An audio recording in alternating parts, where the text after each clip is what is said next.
Yeah, good morning, everybody. I think we should start, time is of essence. So I'm very happy to introduce to you Professor Leman Akoglu.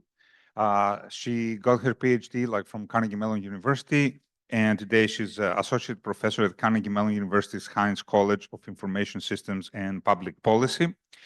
Professor Akoglu got a lot of prestigious awards. For the interest of time, I'm not going to mention all of them. Lots of best paper awards in very prestigious data mining and machine learning conferences. I would just mention an IBM Early Career Data Mining Research Award and an NSF Career Award. So without further ado, let's hear from Professor Akoglu. Thank you, Yanis. Good morning. I'd like to start by thanking the chairs of this conference for inviting me. Perhaps different from many of you, I work on unsupervised learning, particularly anomaly detection, which is often unsupervised. And in this talk, I will introduce unsupervised model selection. Historically, in the early stages of my career, I was working what the majority of my community would do on detection models, right? Detection on streams, detection on graph data, fraud detection, etc. But later on in my career, this model selection, unsupervised model selection for anomaly detection became almost like an itch that I needed to scratch because my community was turning a blind eye to it. So at times, disclaimer, right? My talk will be maybe deliberately controversial, and I will be throwing some hot shots every now and then. We'll see, all right? Before I talk about unsupervised learning, I would like to set the stage with some basics. And there are a lot of experts in the room, and so this is preaching to the choir most of the time. But I like this picture because it's showing that as much as doing amazing things, this learning machine could be quite brittle, right? So I like these buttons and knobs and all of those things on the machine that you need to tune and set just correctly, or you need to prompt the model just correctly so that you can get the correct result. And if you don't, then it can explode and just throw out garbage, right? So this brings us to the learning problem where we have this unknown target function we're trying to learn. We collect a lot of samples. We don't know the function. We collect samples from it. And then we have this learning algorithm that takes the training examples and selects a good model from this hypothesis set. And the goodness of it is that it does well on future test examples, right? Good predictions. And the key for model selection is this hypothesis set, right? The set of candidate models from which I'm going to select. And there may be many algorithms in supervised learning, as well as we'll see, for anomaly detection as well. Family of models are very similar. Trees, neural nets, non-parametric models, and all of those things. And they come with this laundry list of hyperparameters, right? So we need to select both. So the problem of model selection, as you all know, right? Finding the machine learning algorithm and the hyperparameters that will produce the best model. So what is best? As we all know, we want to achieve low test error. And we want to generalize. And to generalize well, what we typically want to do is do well on unseen, what we call validation data. Maybe the error of the validation data mimics the test error, expected risk as a function of the model complexity, right? Is model selection hard? Again, many knobs to tune, especially for today's deep neural networks. In fact, you can categorize the hyperparameters into three: architectural, optimization, regularization, right? The laundry list of long list. And what is worse, they are also slow to train. So the problem becomes very hard in this very large search space. Who cares? Two groups care. The practitioners want to do well on their new tasks. So let's take a medical expert who wants to do prediction of diseases.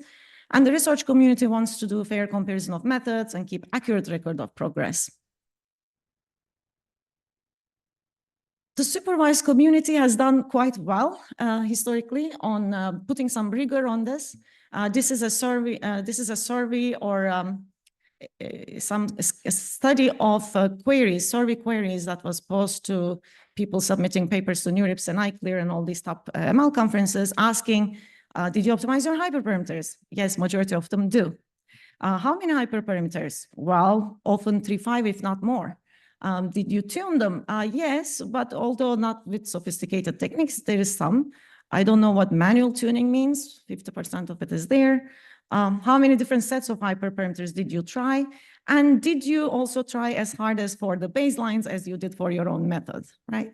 So there's some checks and balances as to people are doing the right thing when it comes to fair evaluation in the community for supervised learning. And of course, there's a lot of work that has been done by the community for the practitioners, right? So lots of AUTOML work. Of course, there are many experts in the room in this research area. So I'm not going to go through the list, but there's a lot of research for the practitioners, as well as from industry. From both academia and industry, there are a lot of open source tools, as well as some proprietary products for the benefit of the practitioners to do well and to do it fast. Very good. So this was a little intro, maybe again, preaching to the choir, but let's switch gear to unsupervised learning. Specifically, I focus on outlier detection. So the picture remains almost the same, except now you don't have any labels in your training set, right? That's the only. Otherwise, the learning problem is the same. I still want to do well on test examples. And my work focuses on anomaly detection with applications. I've done fraud detection in many different domains. And in these scenarios, the problem is often unsupervised. Why is it unsupervised? Well, because fraud is rare, right? So there is this data label scarcity. You don't have enough labels. And take a fraud investigator. It takes a lot of time for the fraud investigator to label an instance. So it's laborious. So the data is very limited. But also, interestingly, training on labeled data is undesirable. Why? Because you want to be alert to new emerging anomalies, right? Fraud is a cat and mouse game. These are smart fraudsters, are smart people. They keep changing tactics. So new types of fraud emerge. So you don't want to just train your model on labeled data and then just detect what you already know is fraud. You want to be alert. So typically in industry, they will train both supervised and unsupervised models to do anomaly detection. All right, so then the unsupervised model selection problem is that I'm given a new task, how to decide which model to use. Right, so somebody gave me accounting records of annual accounting records from a big company. I want to find, financial shenanigans. Well, what do I do? There is no labels. Just like in supervised learning, there is a whole zoo of algorithms for outlier detection. Starting with shallow methods before the advance of deep learning, people were doing a lot of measure-based things, like maybe k nearest neighbor distance, as you can imagine, simple things like that. And these shallow methods have only a few hyperparameters, right? Maybe 1 to 2. And then with the arrival of deep learning, there was many families of anomaly detection algorithms. So SVM becomes one class SVM. Neural net for classification becomes autoencoder for the purpose of anomaly detection. And now these models are even worse in terms of the number of hyperparameters, right? As you can see, I categorized the hyperparameters into 3. And all the algorithms are sensitive to the hyperparameters. Well, we are not surprised. Here's an example where we took 3 nearest neighbor-based outlier detection algorithms, LOF, KNN, and ABOT. On the left, there is the pan-digits data set, and you see how the AUC performance changes as a function of the hyperparameter K, the number of nearest neighbors. Interestingly, right, it's monotonically performance is monotonically increasing with K for KNN on this data set, but monotonically decreasing for LOF. And if you take another data set, oh, wow, it flips, right? Now, all of a sudden, LOF is monotonically increasing and vice versa, right? It's all over the place. And this is not surprising, of course, like models are sensitive to hyperparameters. But how do we do model selection? This is a very hard problem when you don't have labels. And there is no universally accepted loss function that I can use to do hyperparameter tuning. And if you say, oh, why don't you use the loss? Like you're the training an autoencoder or one class SVM, just use the training loss as your validation on the validation data. No, that's a bad idea. For instance, an autoencoder that has the lowest loss may actually overfit to the outliers. Like it's reconstructing outliers so well that you will miss them. So loss is misleading. Similar to the supervised community, practitioners in the wild, right? They want to do well on their task. There's a new streaming influx of credit card transactions, and they want to detect on the fly. In academia, we do want a fair comparison of methods and accurate record of progress. And what is the state of model selection, MS, in the outlier detection community? Not so good.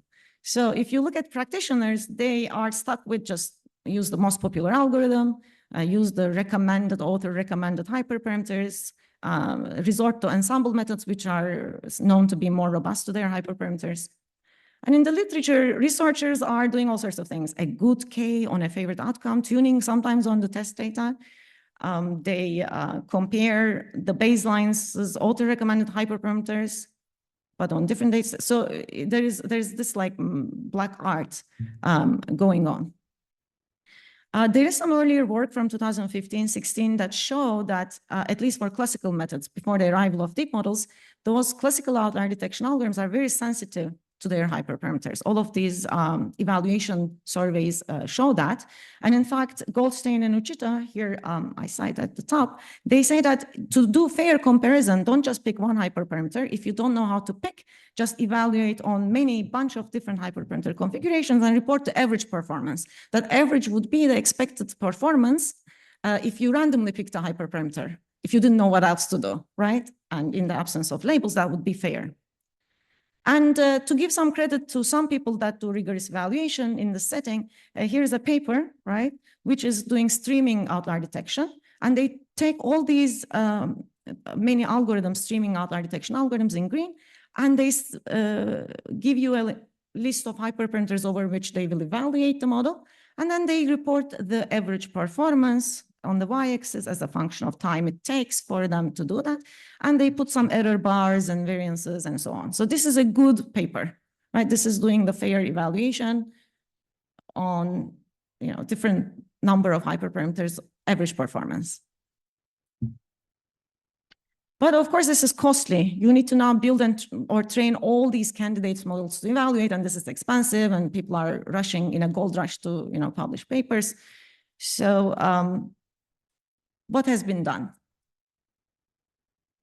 So there are some work that does some heuristic measures of performance, right? So you don't have any labels. Can I come up with these internal evaluation measures? And there are a bunch of them. But in our study, so we took all of them, and then on large benchmark data show them. Unfortunately, none of them are useful in practice. So on this chart, what you're looking at is their average difference in average precision, which is a metric of ranking quality of outliers, difference from random, right? Different from random picking, average performance. And you see how they are kind of very narrowly accumulated around 0. That means they are nearly not so much different from random prediction. So here the standalone ones, there are two types of internal evaluation measures, standalone ones in yellow and more consensus-based. Let's train a lot of models and see whether I can find some consensus. So those are in green. And the consensus-based ones are quite expensive, but they are not as good as even this very fast ensemble-based extremely randomized trees-based algorithm iForest. And as you can see, for reference, the best models are over here, far away from 0, of course, better than average. And existing solutions are not so good. That's the takeaway.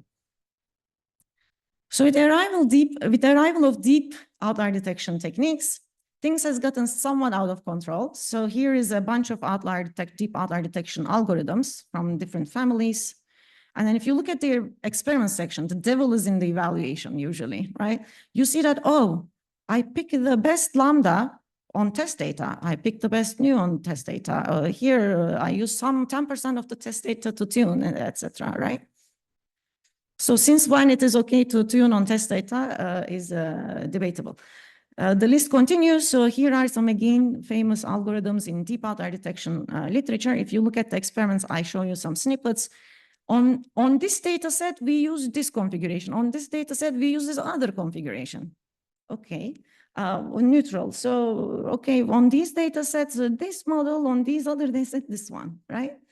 So it looks suspicious.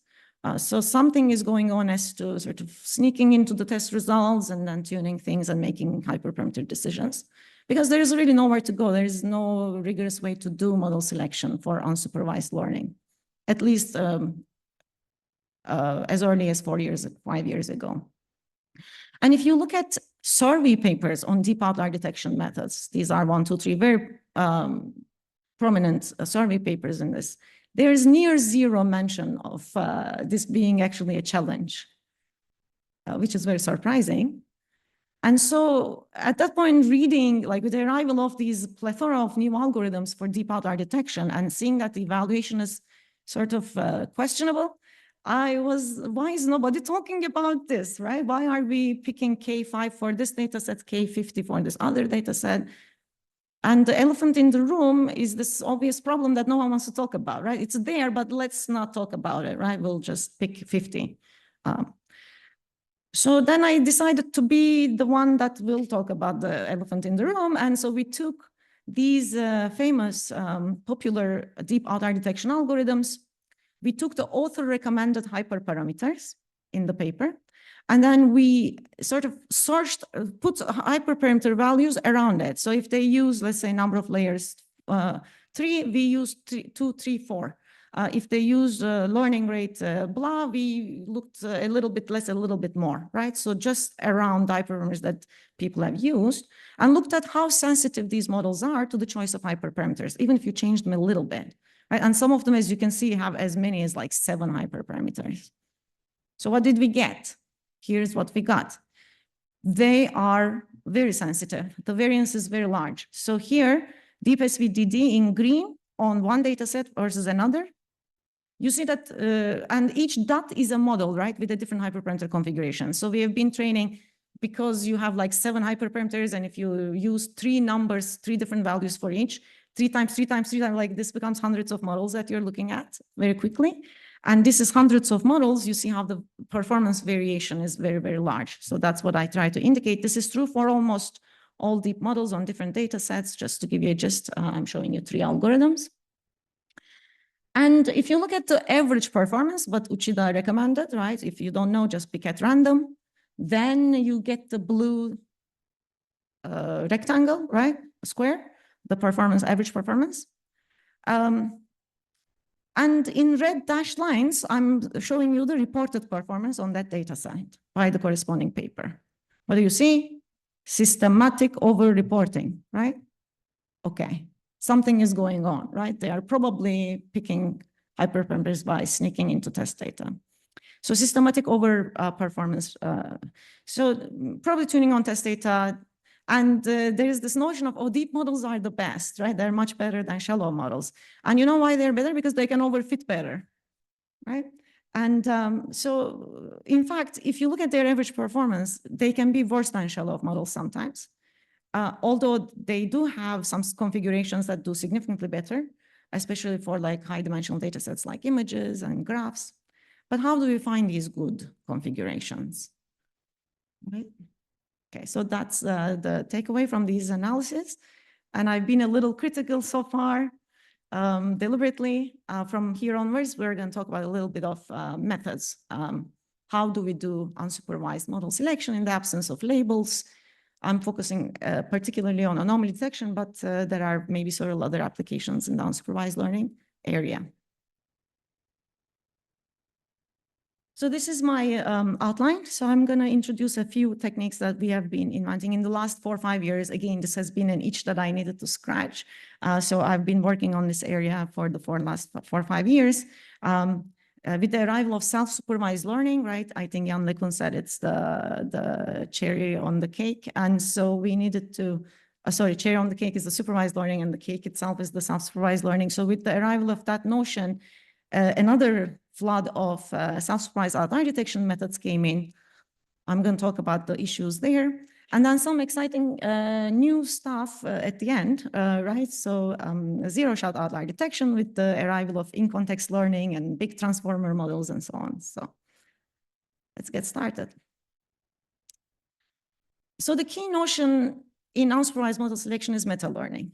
Right, so if you don't have labels for test data, can you go and gather some historical tasks with labels and then try to hope to learn from those things and transfer to the new task without labels. So you're all familiar with this.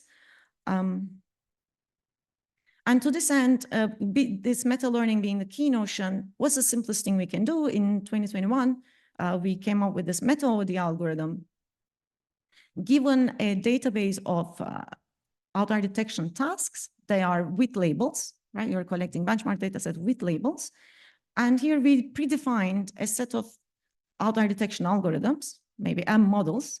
Let's train each model on every data set and measure performance because we have labels for historical tasks. So we built this N by M performance matrix. Okay. So let's predefine this pool. Here are some algorithms. Here is the list of hyperparameters for each one. This brings us to about 300 plus models. And this problem, right, having measured this performance matrix on historical task, let me give you some predictions on a new task, is nothing but the recommendation problem, right, cold start recommendation problem. So the first thing we did is to decompose this performance matrix, right? So where we're optimizing the discounted cumulative gain, trying to do better ranking of the models for each data set. And then we call here the V, the model matrix, and U, the data set matrix. And if you can extract some meta features from these data sets and learn a regression model that maps the meta features to the UI for every data set I, then at test time, given a new data set, you can transfer these functions to extract the meta features of the test data, feed it to the regression model, get your U test, and then all you need to do is a dot product, vector matrix product, right? Boom, you get your recommendation. So this is the simplest thing you can do. And we did evaluate this in two settings I would like to emphasize here. One of them is what we call stress testing. These are some benchmark data sets from the wild. And then we also simulated a setting where we took each data set, we call it mother data set, and kind of modified it a little bit to create siblings children of it, right? So there are clusters of similar data sets, and this is handmade, right, by design. The thing we want to understand is the more there is more similar data sets in the meta-trained database, do we do better, right? And this is expected. We would do better if the new task is similar to something we have seen before. The more similar, we hope to do better, and we do. So in the wild, stress testing results, out of 300 models, meta-OD is able to pick or is no statistically different from the 58 best model.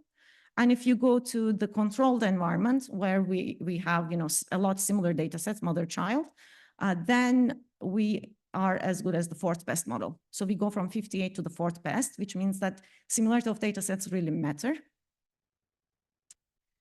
And here, similarity is a fuzzy notion. So what makes two data sets similar, right? What we were later motivated is to define a performance-driven similarity. And this is the motivating picture.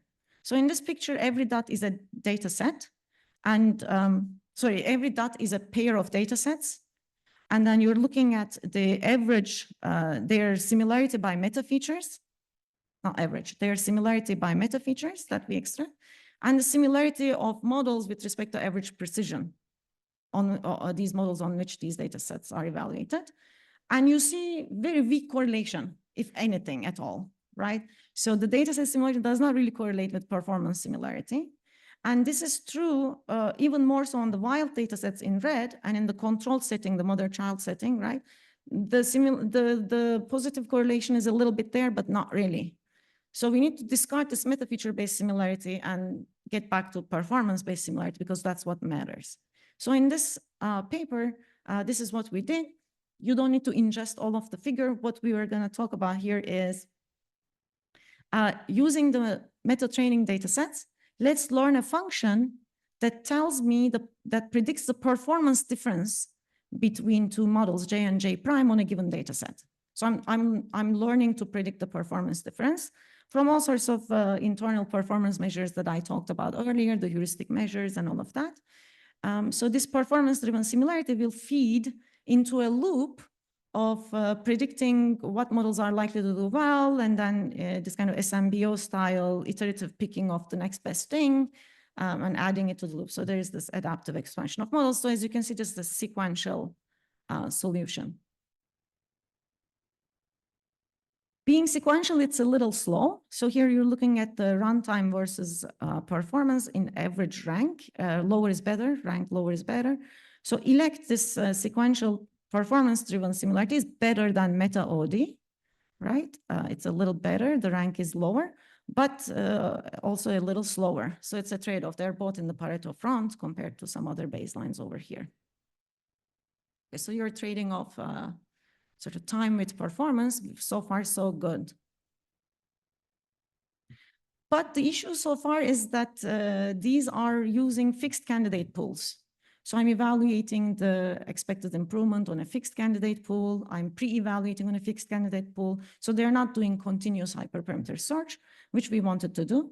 The other thing is every time you're training many models for elect. So at every iteration, you're evaluating. And this can get expensive for deep outlier detection models.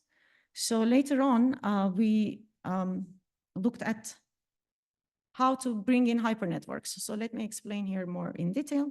So early on, the picture was that we take a data set, maybe a meta training data set, and train all these models with different hyperparameters, lambda 1 through lambda m, independently. And this is super costly, right? And this is to do some sort of function pre-training on the meta data sets to predict performance. So the new picture is going to be is that instead of training these models independently, let's plug in a hypernetwork, right, which is the small neural network that takes in as input the hyperparameter configuration and predicts the weights of the model. So this model being a neural network, right? This is specifically for deep outlier detection models. So then, right, I can search over whatever hyperparameter space I have. Maybe gradually I can sample a lot of hyperparameters, feed them into my pre-trained HN, and then immediately get these weights without ever actually doing gradient descent, right, for the new models. So at test time, right, we alternate between let's pick a lambda in the space, right, sample a bunch of nearby lambdas, feed them into my hyper network, get the weights. Let's see how the performance prediction gives me, right? And you're almost, you know, you're doing this iteratively, right? You go to the next best one among the ones that you sampled. Again, you go update your hyper network and then come back and sample around it again. So you're almost doing gradient descent in the hyperparameter space, but without the gradient, right? So it's gradient free. All you're doing is sampling from around, feeding it, getting the weights, getting the performance, move on, right? It's gradient free, almost gradient descent. So the hyper network gives you very quickly a almost trained model for near free. So that's the main idea. So in this topic, the other thing I want to talk about is ensembles, so hyper ensembles specifically. And it's well understood that if you ensemble a lot of models, then they are less sensitive to the hyperparameters. This is understood theoretically and empirically. So we wanted to do ensemble of deep models, right? So a hyper ensemble is nothing but let's predict as the outlier score, the average score across many models trained with different hyperparameter configurations. And this is very old, right? Predates deep outlier detection. There are many ensemble outlier detection models out there. But for deep models, it's a little tricky. I mean, in the sense that it is expensive. It's not tricky, right? All you do is train a lot of models and average them, but it is expensive. So in this paper, we looked at how to train with shared parameters many models together so that there is less memory, less time, and we do this controlling width and depth of models. Okay, so you can check the paper out. I won't go into the details. But here you're looking at the performance versus running time. And running time, of course, for ensemble was a little more expensive, but the performance gets better. And also what's more important is the variance, the bars, right? The bars are very low for ensemble models. So you get this robustness to the hyperparameters. Right? So this has been so far the unsupervised outlier model selection work that I have talked about. You can find more about those at these following links. Right? So moving on, self-supervised learning. So later on, historically, right, self-supervised learning arrived, as I said, and people started doing pre-training. So let's get a lot of large data set like image repositories and pre-train these large models, maybe transformer or maybe much more deeper neural networks, and pre-train them on pretext tasks, self-supervised tasks, right? Trying to fill in missing patches, etc. And then the goal here is knowledge transfer. So if you have a new task, you want to maybe fine tune a little bit or directly zero shot do well on that new task, right? The goal is generalization. When we bring SSL to anomaly detection, what happened is that the goal switched from being generalization to generating pseudo labels. So I want to explain the difference. So in the supervised community, people would take an image, augment it, right? Maybe rotate it or cut and paste, create like new samples. And they would simply treat them as positive pairs, right? Saying that a mirror image of a cat is still a cat, right? Or a cropped dog is still a dog. So, I want to generalize to those things. But in anomaly detection community, people actually use augmentation to generate pseudo labels. So that what they will say is, here is my inliers, right? Normal samples, and the rotated cat is an anomaly. So I get these pseudo labels, and then I will go ahead and basically train a binary classifier on the pseudo labels as augmented samples and the inliers as the original samples. Does it make sense? And in addition to augmentation, people have used what is known as outlier exposure. So can get some zebras and other domain images and feed them as outliers, right? Semantic class anomalies. Okay, very good. But now augmentation becomes the hyperparameter, right? Because there is this laundry list of augmentation functions. Here is the long list, geometric ones, element-wise, local ones, global ones. Rotation is global. Cut and paste is a little local. There are all sorts of things you can do. And machine learning community actually has recognized data augmentation as a hyperparameter. There are very beautiful papers trying to do automating augmentation tuning for supervised learning. But my community has turned a blind eye again. So here is another horror story. You get some data sets for anomaly detection, and then they will try different augmentation functions, 3 of them, on all of these data sets. And then they will also do outlier exposure. They'll take some other external repositories and pose them as outliers, semantic outliers, and they evaluate, okay, what they find. I mark here the best result in green and the worst result in blue. So they find that on these data sets, right, cut mix do really well. Green, best performance, cut mix. But in these data sets, not so much, right? Not so good. What is good is the external data set, especially lag. And then they put this in the caption of this table saying that, hey, we're going to use cut mix to create pseudo-anomalies for all data sets except, right, for these 3 medical data sets. Right? So they are actually like looking at this table and cherry picking. Like this is really literally cherry picking and then compare by these cherry picked results to the baselines.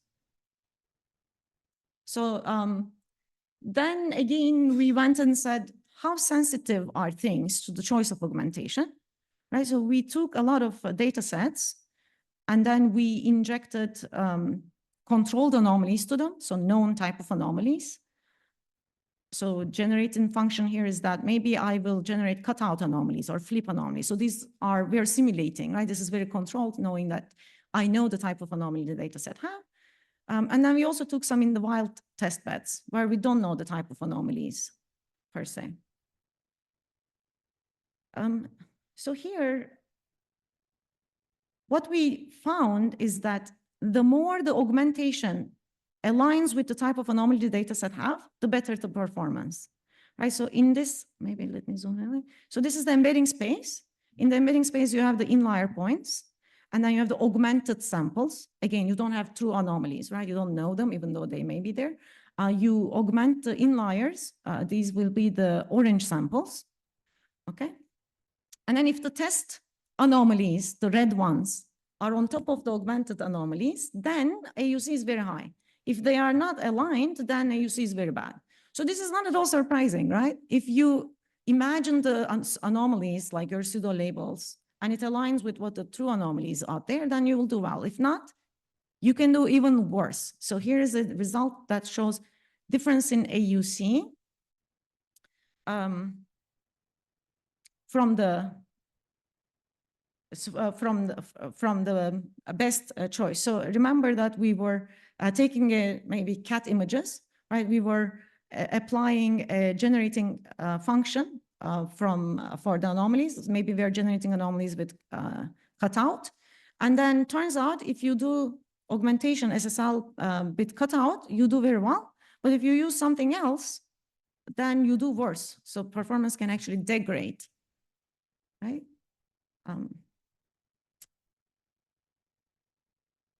So what I'm trying to say here is that if what you're looking at in this table is the type of anomaly we injected and the type of augmentation that we did, right? So you can think of these as the true anomalies, and these are the augmentations.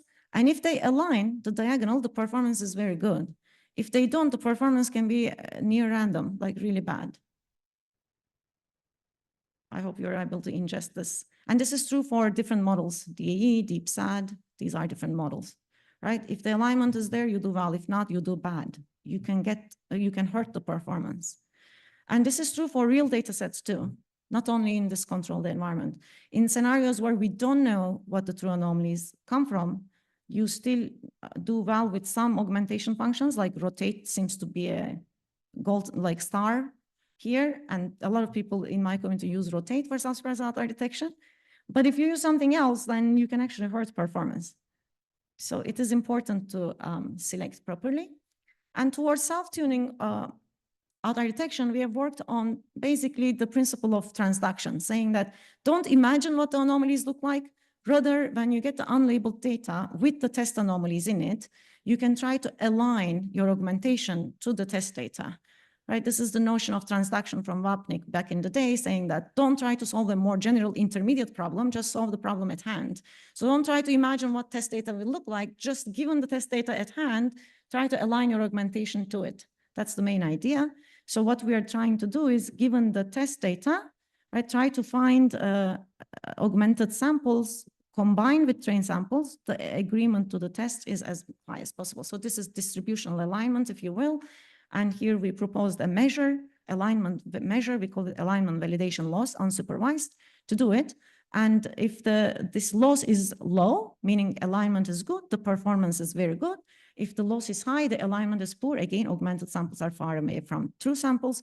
The performance is bad. So this is good, right? There is good correlation with the alignment measured with performance. And this is what we were claiming would make sense. I mean, this is not at all counterintuitive. All of you should agree that if I imagined a scratched carpet as an anomaly and the true anomaly is a scratched carpet, guess what? You will do well. But we want to do this end-to-end. So this measure was differentiable, but the augmentation wasn't.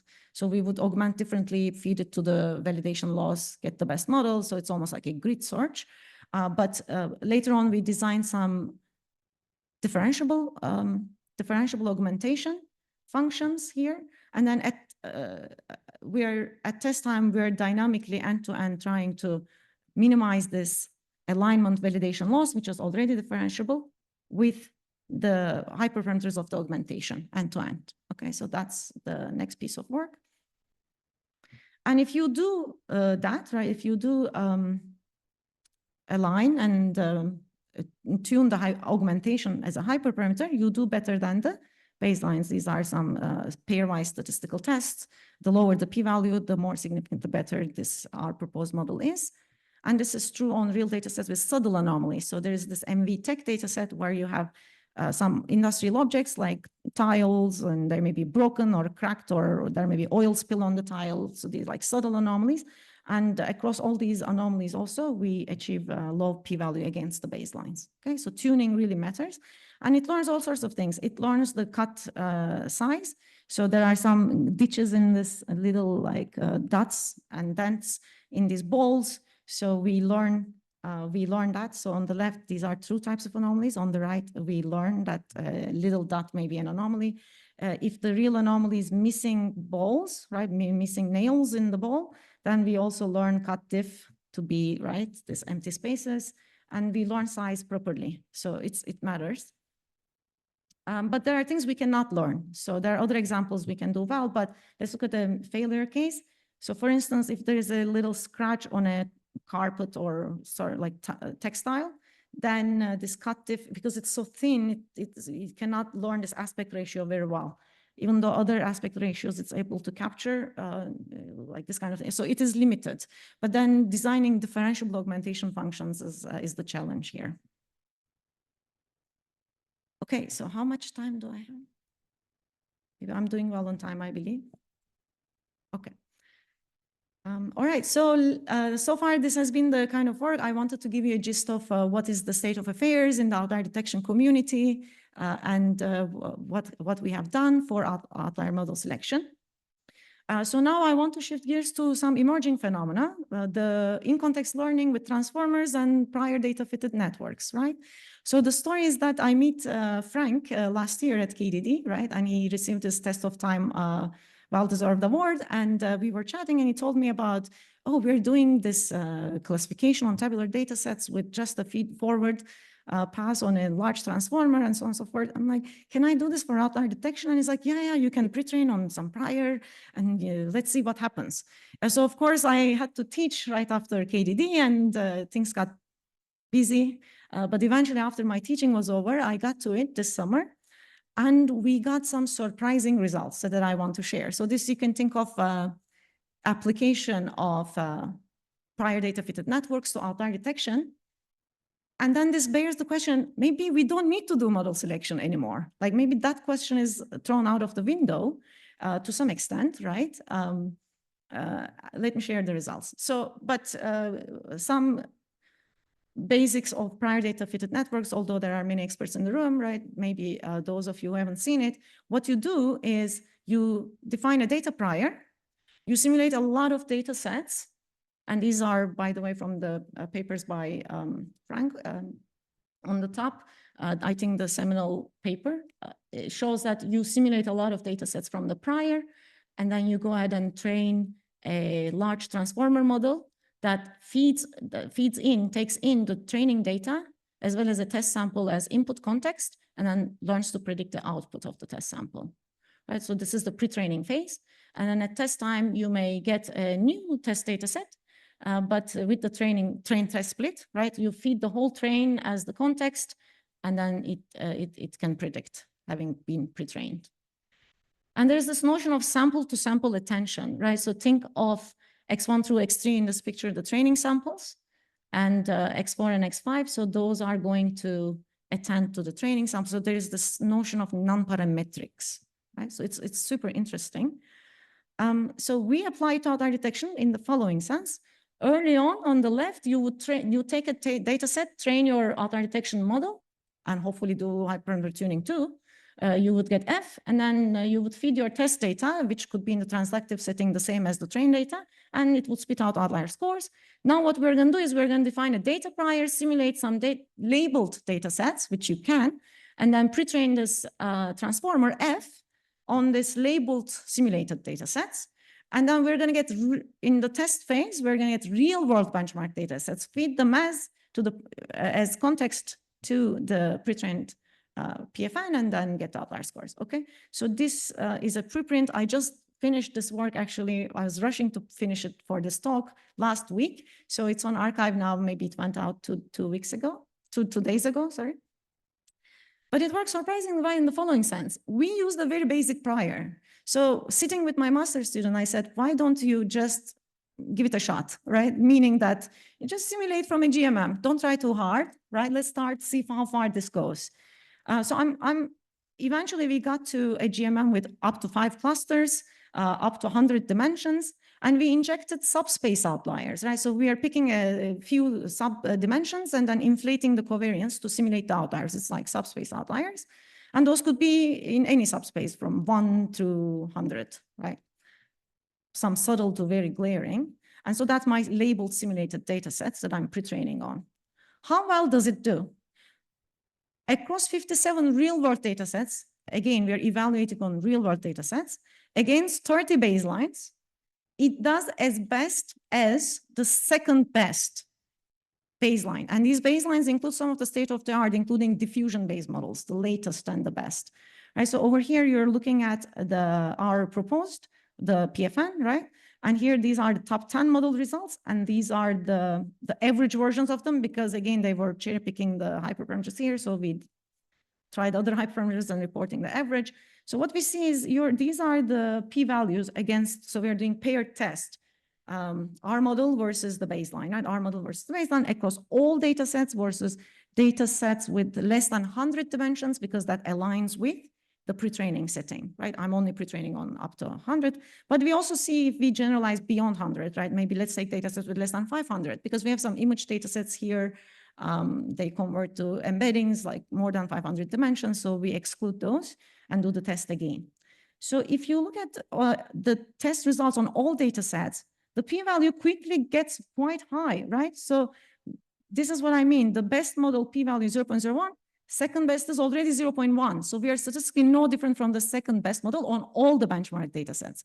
If you just limit to the pre-training configuration on data sets with less than 100 dimensions, it just throws everything out of the window, like not statistically different, but then quickly the p-value goes above 95, which means now our model is statistically significantly better, right? So this is so shocking, and I was honestly blown away with how well we did, even without trying with a complex prior, because our plan was to go from a GMM to an SCM and BNN-based priors and other complicated things. In fact, I'm telling you the last story. Before that, we were doing training with only 20 dimensions. So now you can say, how far can we go with only pre-training on 20 dimensions, right? So I'm showing you here the loss curves. Loss curve with 20 dimension is lower because the tasks are easier, like finding subspace outliers in like 1 to 20 dimensions is easier than finding 1 to 100. So the loss is better. It's easier to pre-train. Training with 100 dimensions, the loss is higher. Don't worry about the other settings. We can take them offline. And then we are not doing even subspace outliers here. We're doing full space. We're inflating all 20, or all 20 the dimensions. So these are very glaring outliers that we use in the pre-training. How well does that do? It is no different from the third best. So remember, with 100 dimensions, we were second best. Even with 20, you were third best. For me, this was quite jaw-dropping. And now the question becomes, why do they work so well when they do, right? What is this about the real-world data sets that make them amenable to do so well with a GMM prior? Like, these are really intriguing questions from a scientific understanding perspective, but empirically, just shocking results. So I had to drop Frank an email saying, thank you very much, and I'm delighted to see how well this works. But now we need to understand why. So you can find more in the paper. I'm going to share a few ablation results. So what about context size? So it matters. So we did an ablation pre-training with 1,000 up to 10K training samples. Remember, I'm feeding the training data as in context. So does feeding in more training data help? During training, it turns out it helps during training, right? As you increase the training context size, the average rank drops, which is good, lower the better. But then if you increase during inference, then it doesn't really help. And we have some hypotheses why that is so, we can discuss. And then data size and diversity matters. So the more, initially the 100-dimensional model, we trained with 200 epochs, which we had done for the 20-dimensional model. But for higher dimensional data, you need longer training. So at 200 epochs, it was not doing as well as the 20-dimensional model. So we had to continue training for another 100 epochs or so for it to do better than the 20 dimensions. And this makes sense, right? The data is harder, the task is harder, and maybe it's grokking, who knows, right? So you need to keep training. And inference is super fast. Now, given a new data set, you guys, without labels, you don't need to do anything, right? You sit back, relax, and feed your data, and it spits out a prediction. You don't need model training. You don't need model selection. You don't need to sweat any of those things. In 7.7 milliseconds on average per test sample, you will get your prediction, and you will be as good as the second best model already, right? But we are excited to continue making the prior more complex and hopefully beat all the existing baselines. So to wrap up, takeaway number one was that as a community, we should be skeptic about I guess this is not true for this community, right? Because you all appreciate and value know the value of hyperparameter tuning, but we need proper evaluation and benchmarking, proper evaluation policies. Maybe I'm more self-talking here from my own community's perspective. We should do proper train test splits, maybe limited HP tuning budget. And we should continue working on the unsupervised outlier detection model selection as well as zero-shot foundation models. This is my last slide. So I talked about glimpses of approaches to this problem from the meta-learning perspective, where bigger repositories are better. And we should maybe think about transferring beyond just some prediction functions as we did. From hyper-ensembles perspective, we need more speed and memory efficient solutions because ensembles are expensive. And maybe we should think selective ensembles rather than ensembling everything. Can we do more selectively? And there's a lot of work in AUTOML and I hear that they do optimize this portfolio. Self-supervision, we need validation losses that are maybe unsupervised and end-to-end tuning paradigms. But last but not least, right, foundation models with the arrival of in-context learning, maybe we should switch gears from this to think about more complex data prior, scaling up context, and doing this for other data modalities before outside of point clouds, for which the data prior simulation becomes harder, right? So think graph anomalies. Now, how do I think of a graph generative model? But then maybe we can use some pre-trained models, et cetera, okay? So with all of that, I thank my students, funding resources, and thank you.